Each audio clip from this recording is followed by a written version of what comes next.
Okay, so it's in case you haven't tell, it's been a while since I've uploaded a video. Been in the process of some big life changes. So I recently moved about 2 years ago. Took up a new job as a zoo horticulturist, so that's pretty exciting. And yeah, so I've had some people asking about a plant update for what I've been growing, especially the indoor plants. And with my new place, I'm actually getting better temperatures for some of the intermediate plants and some of the orchids I have. So they're looking pretty good. Rather pleased with it. So we're gonna go take a look and see what things are doing. I'm going to do a wide angle of everything first, and then we're going to do macro so we can see up close, because some of these things are tiny. I found some new orchids that I can literally fit almost on the tip of my thumb. So they are pretty diminutive. They're really cool though. So we're going to take a look at that right now. So the apartment may be a little messy. I've been in the process of working on some things. So yeah. We'll go around here. So here's the terrarium. As you can see, I had to ditch the more suspended lighting rack and these little sloth plush. I work with a lot of sloths right now. So yeah, I had to make this rolling rack. So here we go. We've got this. I'll give you a pan over this. So things are looking pretty good. I did lose a few plants since last time, as does happen. But I have more. And then we've got a little, down in the corner, what's it called? Streptocarpus, which is an African violet relative, or the same genus as African violets now. That dropped the flowers recently, but it is stunning, let me tell you. Yeah, so we've got that. Then over this way, I'm working on the Psychozaku version Ka right there. It's a big model kit. I've got a little tortoise in there. She's a little home singeback. She's hiding right now. But here is a neotropical terrarium. Got a lot of these from one of my friends. So he's big into terrarium plants. So that's what that looks like. It's mostly meant for propagation for stuff at work. But that's why it looks kind of messy, but it'll fill in eventually. It's only been set up now for about a little over a year now. Then we've got the bedroom set up. So this is a bunch of orchids and other fun things. So we'll go through those bit by bit. So yeah, let me switch lenses and we'll get into this. So here's the revamped terrarium. If you've been following this since like 2016, you can tell it looks very different from back then. Very, very different. So yeah, over here in this corner is mostly orchids and some other ant plants and stuff. My boss gives me those every once in a while from ones he grows from seed. But this right here is a Masdevallia infracta. It's currently not in bloom, but it will bloom again from those old bloom spikes. It put out like 11 last year. Just constantly since the spring. It was pretty impressive. I love this thing. It's a really easy Masdevallia to grow. Not too picky about temperatures, but my apartment's basically halfway underground, so it stays fairly cool in the summer and pretty chilly in the winter. So these things love these conditions. And I have some Hydnophytum simplex that I've seen better days. I just repotted those. They're a little stressed. But we've got another Hydnophytum right there. Now, which species is that? Let's see. That is Hydnophytum Formicarium. Forget the cultivar name, but it's pretty cool. It's got an interesting little caudex. And then we've got Masdevallia decumana right here. So the flower on this thing I absolutely love. Glass is a little dirty right there. That's just from the water I use. Reverse osmosis water is not very conductive for clean glass, turns out. So yeah. Sorry, I'm a little shaky. But yeah, so that thing's pretty awesome. It smells like rotting deli meat, but it looks stunning. So there's that. Then yeah, the whole plant is not very big actually. Easily fits in my hand. Pretty small. And there's a Selaginella erythropus back there. One of my friends really got me into those. They're super cool. Then some Myrmicodia irianjaya. Another Myrmicodia formicaria, I think. Masdevallia. I forgot what that one was called. Yeah, has tiny little flowers. That actually smells pretty good. What else have we got in there? We've got some Bulbophyllum, Sumatranum, Benjekii, and Tingabarinum, and a little Pleurothallus grobii underneath that Nepenthes picture. So that picture is actually Burbigia by Talangensis, and it's putting out a basil, so I'm happy. Yeah, so the Nepenthes. Just cleaned the glass. This should be a lot better than it was. So yeah, I've got some Ventricosa. Now it's finally putting out a decent picture right there. Yeah. What was that one? Baschiana, Ramaspina. I have a Burbigia by Campanulata back there. It only has some tiny pictures on it right now, but it is a really cool hybrid. Ramaspina right there. Got another picture in the back. Vogelii. Popping a new one open right now. Supposedly Physalia. I don't think it is. It's probably a different species. Undescribed. Lorraine right there. Dormouse making a vine. Burkii by Hamada right there. Love that one. What else have we got in there? McFarlane back there. What else? We got a Veitchii pitcher. Pretty chunky one right there. Bulbophyllum mirum in that pot, and a Bulbophyllum lilicinum. This is a really nice Bulbophyllum if you're not very good at growing them. It flowers profusely all the time. And they're these little kind of ramicles of tiny little purple and white flowers. And they last quite a long time, and it does fine at room temperatures. With room humidity, it's great. We've got a Nepenthes Naga pitch right there and a cutting that I'm going to be trying to sell off. That is not a cheap plant though. Then Aimei by Izumi by, I forgot what the other one was, but it's a really dark plant. And then my Nepenthes truncata has gotten quite large over the past 3 years. So yeah, that one might have to go to work for the grow room and live there because it's getting very large. And we've got a Selaginella plana right there. Some more Selaginella erythropus with an Uncinata tucked away in there, and then some Kraussiana brownii. Two of those are going to my friend see if he can key them out and see what species they really are, because we don't think they're actually Kraussiana. Yeah, there's the Selaginella uncinata. This is a really cool plant. I love this thing. It is really fun. Kind of has this iridescent blue in certain light, but it grows so reliably. I love it.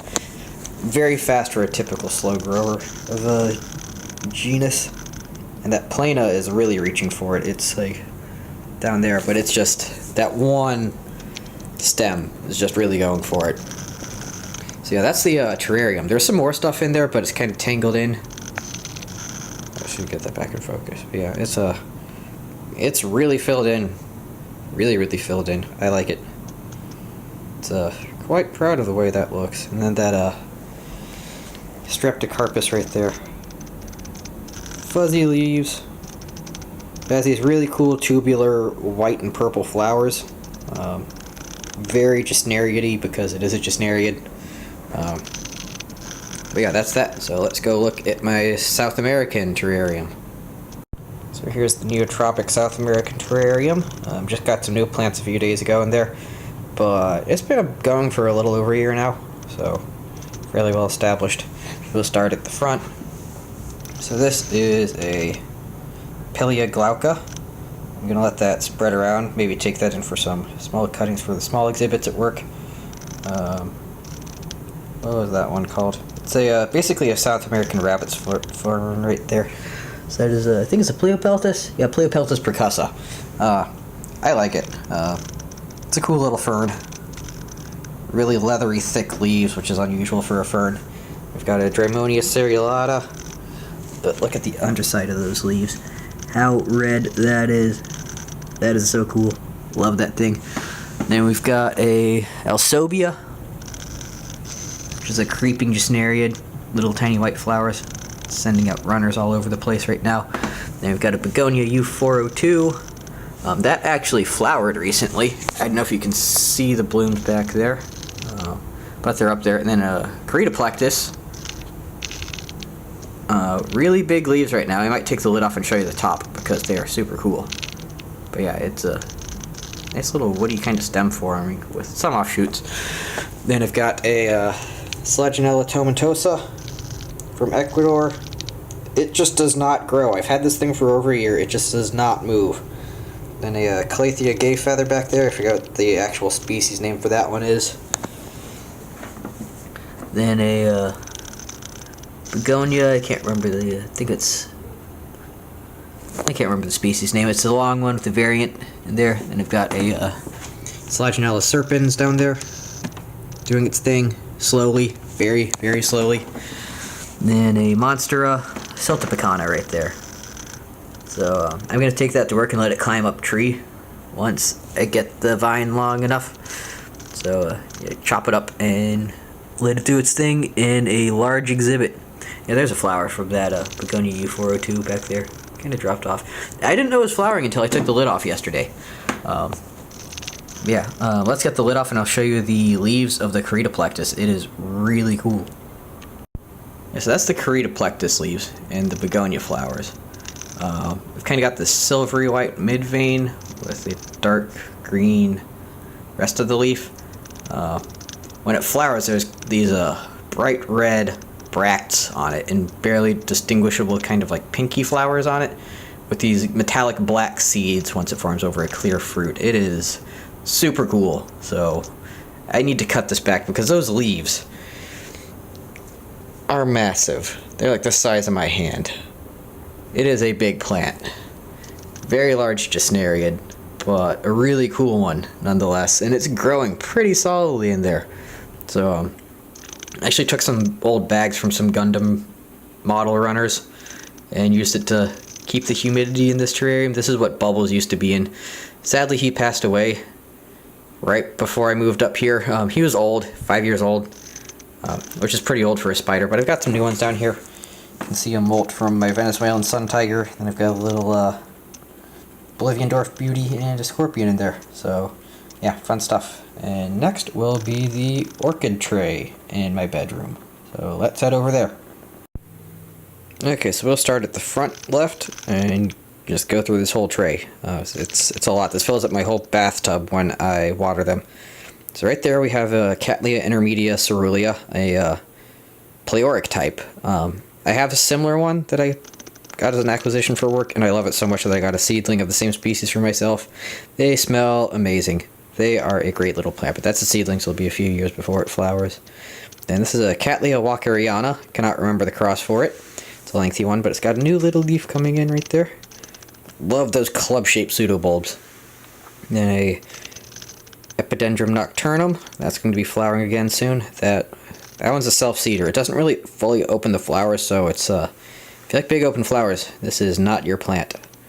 This particular cultivar is pretty cleistogamous. Never opens. And my Neophonetia falcata right there.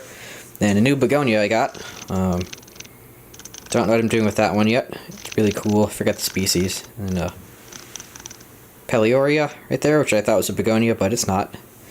Then my Pachyscentria glauca. This is a really cool one. So this is a symbiotic plant epiphyte. Lives in ant colonies. And the roots form these big globular tubers that kind of store nutrients around the ants that live around it. And I've got a Myrmicodia formicaria right there. Then what was this one? Cattleya carrii, I think this is a pink and white flowered one. Very small species, it's already flowered before. Yeah, that one's going pretty well. Then a Paphiopedilum munchinense. If you want a Parvicipalum group, this is a good one to start with. This is one of the most tolerant Paphiopedilums I've ever grown. It started blooming when my apartment was like 50 degrees in the winter. And it's still going. This used to be Conchoballatum, but DNA analyses have proved that it is its own species, so that's kind of cool. Then my Paphiopedilum delenatii, which still refuses to bloom, even though it's made like this massive stem, and it just does not want to flower. And then in here, where do we go? That is a Paphiopedilum micranthum. which is one of my favorite Paphiopedilum species, especially in the Parvicipilum group. Big flowers, tiny plant. Really cool. Needs cold temperatures in the winter, which is what I get, so it should bloom this year. And I've got a Lochardia elegans right there. Funky braided type orchid. It's and stems all over the place. Hoping that one flowers this year. I think there are some buds forming right there with that little bulges in the center of the screen. So we'll see what it does. And I've got some Sempervivium propagating for a friend that's trying to get into succulents. They're about the size to go out now. Then we've got a Paphiopedilum Charles Worthii right there. Kind of buried in there. It's doing pretty well. Then a one that I was looking for years and finally found one for a good price. So that's Paphiopedilum villosum. You can see it flowered last year. Huge flowers for that plant, and they're super hairy and very colorful and great, and they're awesome. And then a Gongora galeata gremlin right here. So this one, when it bloomed last year, perfumed my entire sock drawer like cinnamon, licorice, and capsaicin, and my socks smelled for about a month. For 1 week of blooms, they smelled very interesting for a while. It has a really cool flower though. Really easy to grow, very tolerant of temperatures. So if you're looking to get into Gongora, this is a good first one. Just keep it wet, fertilize it heavily when it's growing, and you'll be golden. Then continuing my attempt to grow Phalaenopsis, that's a Phalaenopsis violacea USA Red by Self, and it just does not want to succeed. It's compared to this little seedling of Phalaenopsis philippinensis. Love the leaves on that one. This one was not doing well when I got it, so I've kind of recovered it. Didn't really like the cold winters, but it holds on. Really cool little plant. Awesome flowers when it blooms. Then right here's an even bigger Cattleya walkeriana. This one is a ceruleae type, and I am excited for this. They smell amazing from what I've read. And we've got either a flower or a new growth. So this is one of the only 2 Cattleyas that blooms from the rhizome, which I think is really cool. How often do you really see that? And they have these big honking flowers, and they grow along rock faces in the wild. So super cool. And I've got a Pleurothallus adeliae, ruby gold. Really big Pleurothallus. If you're familiar with Pleurothallus at all, you know they're small orchids. But this one's growing in a tiny little pot, like 2 inches. And it's happy. So we're going to keep it like that for a while. Then I've got a Dendrobium parishii, pink flowered one. Epidendrum pseudepidendrum. That is a big orchid that they said it would stay smaller for a while. It immediately threw out a huge cane. Then Paphiopedilum melipoense, Paphiopedilum wilhelminae, and it's a small multifloral type as compared to Loei right there, which is a big multifloral type. And it got a really good deal on this one. This was a Paphiopedilum gatrixrianum for like $40. I've seen those for much more, and it is awesome. It's a pretty hefty plant there. I'm surprised I got the plant that big for what I paid. Then a Horsquixella discolor, which used to be Cochleanthes discolor, and I think there are some bloom buds coming in there. We'll see. Yeah, that's a cool one. So yeah, that's pretty much it for the plant tour. So hopefully you enjoyed that. That's what I have growing in my apartment. And we have the Southeast Pennsylvania Orchids Society show coming up next week, which has some really cool vendors coming in from like Japan, Brazil, Ecuador, Thailand, all over the US. So we'll see what I bring back from that. Might do a haul video from that. I'm definitely getting some acquisitions for work. So I've got like 10 seconds left on this clip. So hopefully you enjoyed that, and I will see you on the next update. Bye.